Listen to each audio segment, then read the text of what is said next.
kugira ngo tubanze tuvuge kuri Paralyse, ikibazo cyiza, turabanza turebe urwungano rw'imyakura uko rukora. Nibwo umuntu ashobora kumva Paralyse icyari cyo, bitewe nuko ntago wafata uburwayi ngo ubuvugeho utabanje kureba ibintu biri normale cyangwa se muzima bikora bite. Yego, so niyo mpamvu uyu munsi tugiye kubanza tugiye kureba urwungano rw'imyakura uko rukora, turebe ibice bibirugize, hanyuma niturangiza turebe noneho uburwayi bushobora kwibasira urwungano rw'imyakura. Nifashishije amashusho ari hano, urabona ko hari ishusho ya mbere ni Central and Peripheral Nervous System. No kuvuga urwungano rw'imyakura rugizwe n'ibice bigera kuri bitatu umuntu wese ashobora kumva. Hari igice cyo mu bwonko cy'ubwonko, hari igice gishamikiyeho cyitwa umusokoro ucamikiye ku bwonko umanuka mu mugongo, noneho hari n'igice nanone gitanga amakuru avuye mu maboko cyangwa se avuye mu maguru cyangwa avuye mu nda. Urebye iyi shusho, iyi ni imyakura, iyi ni imyakura itanga amakuru yinjira hano mu musokoro ujya, hanyuma umusokoro nawe hari igihe ufata umwanzuro ugatanga amakuru muri servo, ariko hari n'igihe biba ngombwa ko amakuru atagera muri servo bitewe n'ikigambiriwe cyangwa se bitewe n'ubutumwa umubiri wakiriye. So rero hari brain, hari spinal cord, hari na peripheral nerve system. Iyo myakura ishamikiye ku musokoro ariyo yinjiza amakuru cyangwa se isohora amakuru avuye muri servo cyangwa se avuye mu musokoro. Nyuma y'ibyo ngibyo, reka turebe gato cyane ukuntu iyi myakura itanga amakuru cyangwa se isohora amakuru. Buriya ubwonko cyangwa se umusokoro ugizwe n'icyo bita neurone cyangwa se neurone. Izo neurone rero iyo zibaye nyinshi zisamikiye zitondekanye nizo zitanga umwakura wuzuye. Ariko iyi neurone cyangwa se aka kanyangingo gakorera muri iyi systeme nerveuse, niko gashinzwe kwihutisha amakuru bitewe na structure yuko kameze, kihutisha amakuru. Ubonye aka gastructure ka hano, muri make utu tuntu tw'umutuku nitwo twihutisha, tw'umuhondo ubona hano nitwo dushinzwe kwihutisha amakuru. Science igaragaza ko umwakuru ufite utu tuntu twita myelin sheath ufite ubushobozi bwo kuba amakuru yagenda ku muvuduko hagati ya 70 n'120 metero ku isegonda rimwe. Urabyumva? So rero uko aya manerone abangikanya afite utu twa Schwann cell, niko umuntu abasha gukora, donc abasha gukora ibikorwa bye nta kibazo, muvuma, kugenda, guhagarara, kwicara, donc nta kibazo afite. Muri make rero ayo makuru uko ahererekana ameze nkaho ari electricité cyangwa se amashanyarazi agenda mu mubiri. Niyo mpamvu habaho icyo bita aya makuru tuyita electrochemical message mu mubiri. Nuko electrochemical message, hari ukuntu umubiri ubuteye, donc hari ama electron ashinzwe donc kujyana ayo makuru. Iyo habaye rero impinduka y'ayo ma electron, niyo iyi shusho ya gatatu, iyo habayeho guhinduka kw'ayo ma electron ava muri position ajya mu yindi, kuri uyu mwakura habaho icyo bita impulse cyangwa se gutambuka kw'amakuru. Nicyo twise hano action potential. Muri make rero nuko nguko amakuru ashobora kugenda mu mwakura cyangwa se yinjira cyangwa se asohoka. Tumaze kumva uko amakuru agenda, sivyo? Aya makuru uko agenda ni amakuru ava mwabira bice byose navuze, ariko agasoreza neza ku mikaya mu rundi rurimi cyangwa se miskre. Ayo makuru araza haba ari amakuru yinjiye cyangwa se asohotse muri cerveau cyangwa se muri spinal cord, ashobora donc arangirira kuri miskre, hakabaho icyo bita rero action potential cyangwa se muvoma ikabona igakorwa. Sasa rero iyo umuntu bavuze ngo paralyse, donc niki paralyse? Nukubura control, nukubura imbaraga kw'imitsi cyangwa se kwa miskre. Iyo miskre yabuze imbaraga, donc ntago ubasha gukora muvuma. Hari muvuma zimwe zitakara cyangwa se zikagabanuka. Urugero, niba umuntu yicaye igihe kirekire, iyo yicaye igihe kirekire ahengamye, akabangamira umwakura twita wenda sciatique, hari igihe uhagurutse wumva ibinya byinshi, ukumva ibinya mu kirenge se, ukumva ibinya donc mu kuguru kose. Icyo gihe haba habayeho kubangamirwa kumwakura bita sciatique, noneho ugasanga rimwe na rimwe umaze iminota runaka wumva ukuguru kutakumva neza. Icyo gihe rero tuvuga ko wenda habayeho iyo paralyse ya sciatique. Ariko nanone paralyse irimo ibice bitandukanye, tebyo. Hari paralyse ishobora kubaho agahe gato, hariyo bita temporal paralysis, donc ishobora kubaho agahe gatoya. Urugero n'urwo nari mbahaye rwa sciatique, iyo uhagurutse ukamugenda gatoya ukumva ukuguru wongeye kukumva, donc wongeye kumva ukuguru neza, nta binya ntaki. Iyo ni temporaire. Ariko nanone hari paralyse ishobora kuba permanent. No kuvuga iki? No kuvuga ko umwakura ntabwo ushobora kongera gukora neza nk'uko wari usanzwe ukora mbere. Donc nukuvuga ngo umwakura uba wararangiritse burundu. Ingero zirahari nyinshi. Urugero, umuntu yitemye akaboko, akitema akaboko, noneho bikagera igihe bigera no kumwakura. Icyo gihe niho wumva umuntu donc ikiganza cye cyarabaye paralyse nyine, ntabwo gikora, kubera ko umwakura wakonektaga ubwonko kugira ngo ubwonko butanga amakuru ko ugomba kwiyambika, ugomba gufata kara gakombe, ntabwo bikiri connect. Wamwakura amakuru arava mu bwonko, atange amakuru ko ubwonko butanga amakuru ko ugomba gufata kara gakombe, ariko nibigera ahandi watemye ntabwo amakuru azambuka ngo akomeze mu kiganza. Ikiganza rero icyo gihe ntabwo kizabasha gukora. Niba ushaka kwihereza igikombe kirimo amazi ushaka kunywa, ntabwo bizaba bigikunze, kubera ko habaye interruption hagati ya cerveau n'iyo nerve ishinzwe gukontorora ikiganza. Icyo ni kimwe. Icya kabiri, ku muntu wagize uburwayi rimwe na rimwe bushobora gufata ya manerone navugaga atanga amakuru. Hari aho nigeze mbabwira ko hari utuntu kuri ya manerone dushinzwe kongera speed.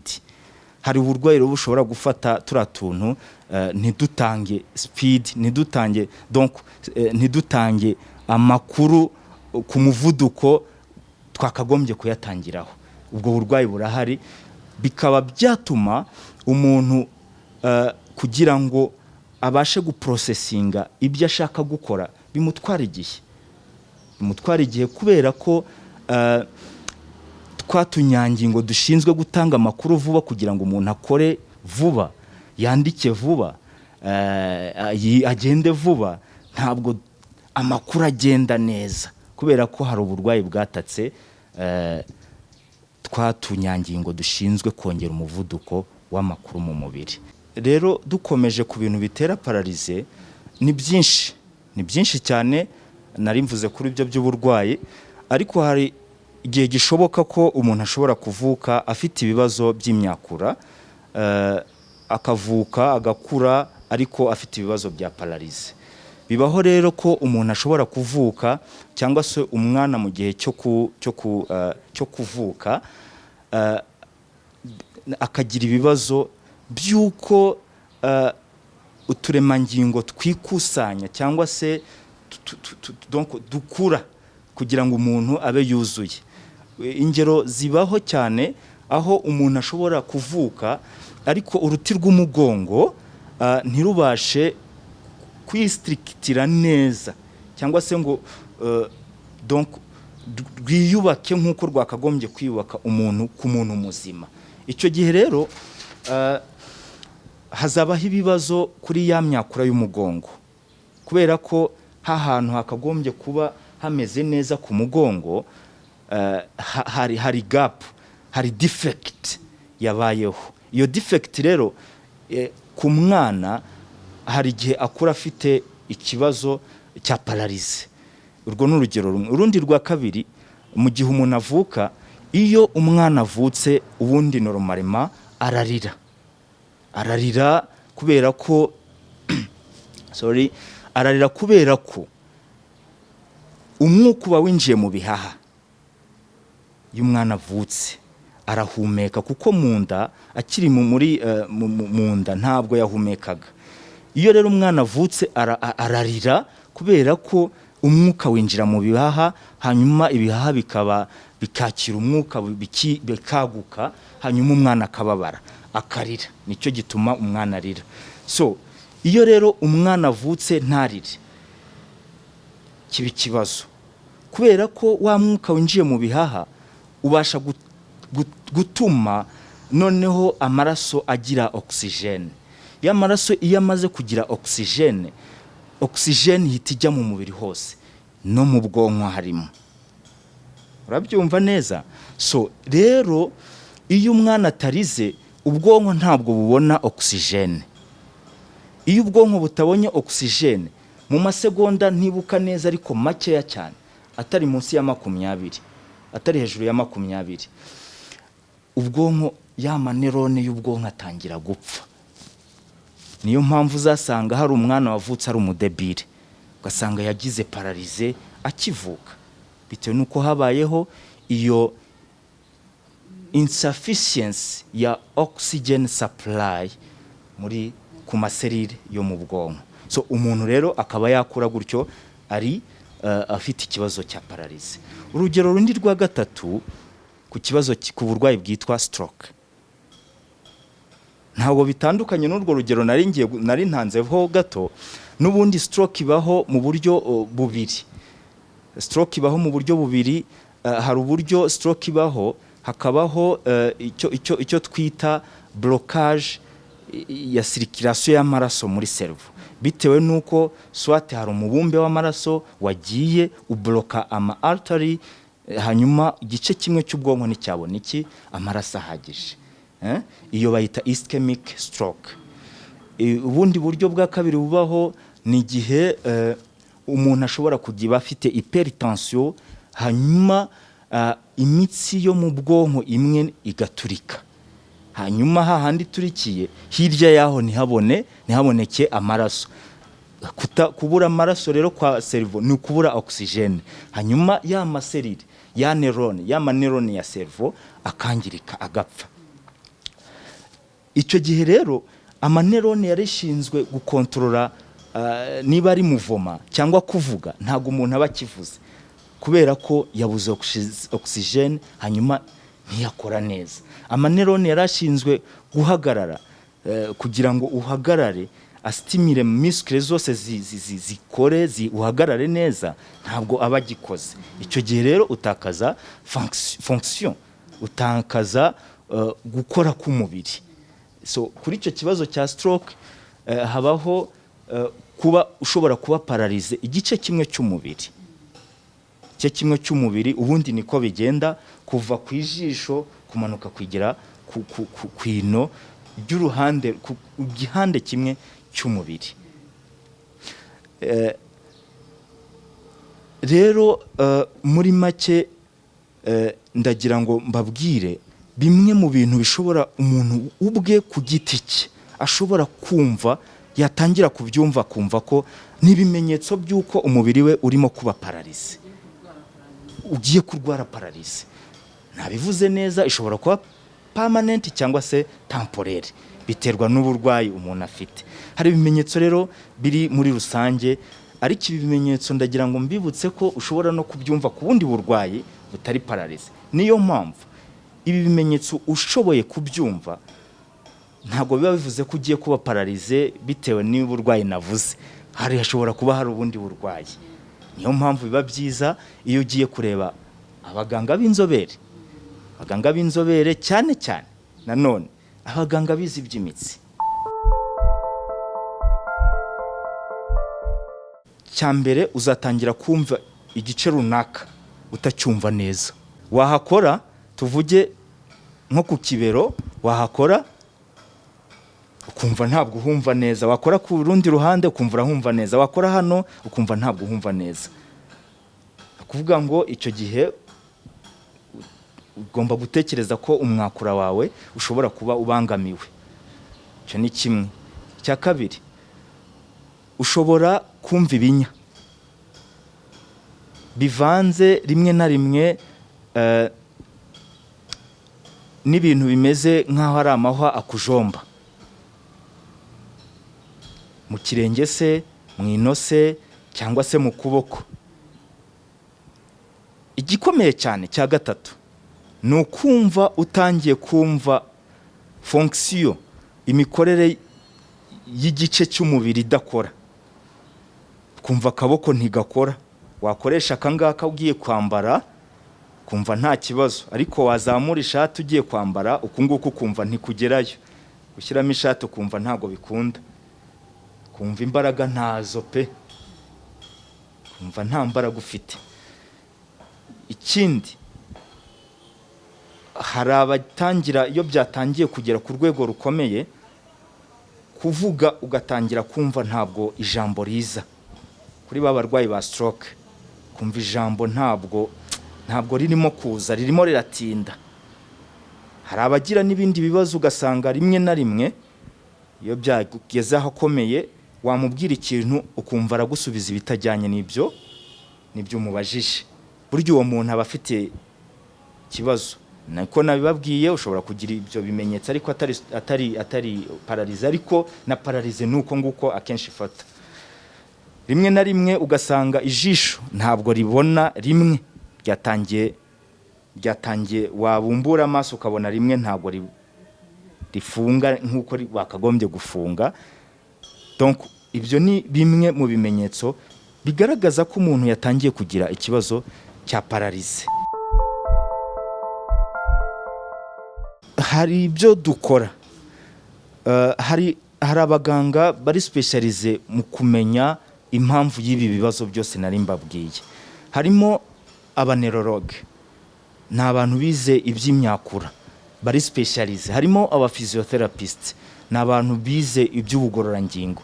Harimo aba neurosurgeon bashinzwe kubaga ubwonko cyangwa se ibintu bijyanye n'imyakura. Abo bantu iyo umuntu abegereye ufite ibyo bibazo bashobora bakora icyo twita isuzuma, bagasuzuma bakareba impamvu y'ibyo bibazo.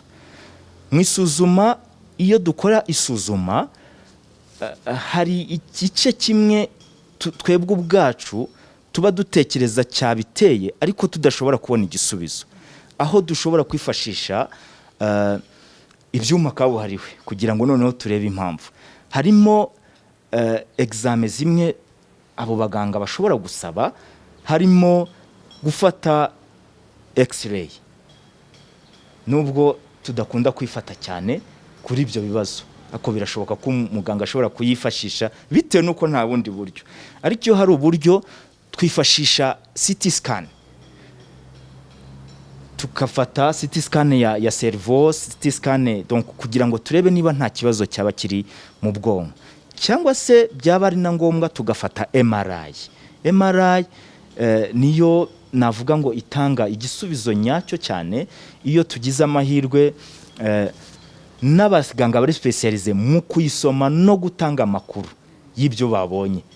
Icyo gihe rero dushobora kubona amakuru yizewe y'icyatewe ya paralyse, hanyuma umuganga akabona kavura ariko azi icyabiteye. Paralyse mu buvuzi dutanga bwo kuvura paralyse irakira bitewe n'uburwayi bwayiteye. Nka ziriya nababwiye umuntu avukana cyane, akenshi umuntu arazibana ubuzima bwe bwose, arazibana, ariko icyo tumufasha cyane icyo twita rehabilitation. Icyo tumufasha cyane ni ukuba ashobora kugabanya ingaruka iyo paralyse ishobora kumugiraho, yewe bishobora no gutuma apfa vuba. Kuri bariya bazivukana ducuma iminsi, hari aho usanga yakoze icyo twita iyo rehabilitation akaba yagira n'imyaka 25 afite bwa bumuga muri bariya bazivukanye. Ariko izi paralyse zindi zirakira iyo yagiye kwa muganga hakiri kare, agakorerwa ibizamini, kitabwaho, agahabwa imiti yo gutuma ikibitera kigabanuka, hanyuma rehabilitation nayo igatangira hakiri kare, irakira. Bitewe nuko wagiye kwa muganga ukererewe cyangwa se wihuse, ushobora gukira, bishobora gutinda cyangwa se bikihuta. Ku bantu rero bagiye kwa muganga kare, bumvishe bya bimenyetso nababwiye, bakabona ubuvuzi bwose, barakira. Icyakora hari igihe bitewe nuko uburwayi bwatangiye bishobora gutwara igihe kirekire. Hari na paralyse dushobora kuvura imyaka 6 igashira, n'imyaka 5, imyaka 6 igashira, umuntu donc tumuvura biterwa naho yarageze. Ariko habamo ibindi byinshi umuntu ashobora kureba kugira ngo umuntu akire paralyse. Hari umurwayi ubwe kubyakira, yarasanzwe akora, yarasanzwe yari umuntu wihaye, wifashije, arihira abana, arihira amafamilie, hanyuma ibyo byose iyo agize paralyse birahagarara. Izo ni zimwe mu ngaruka. Kubyakira hari abatabyakira, akabyakira na nyuma y'imyaka 2. Uko rero atinda no kubyakira, nako niko rehabilitation, kumuvura, kumusubiza mu buzima busanzwe, bitinda. Icyo ni kimwe. Abo babana kumutererana cyangwa se uko bamwitaho, icyo ni ikindi, ni indi factor ituma uyu murwayi wa paralyse ashobora gukira vuba. Uburyo yita ku marandevu yo kwivuza kwa muganga, nabyo biri mu bintu bituma uyu muntu ashobora gukira vuba.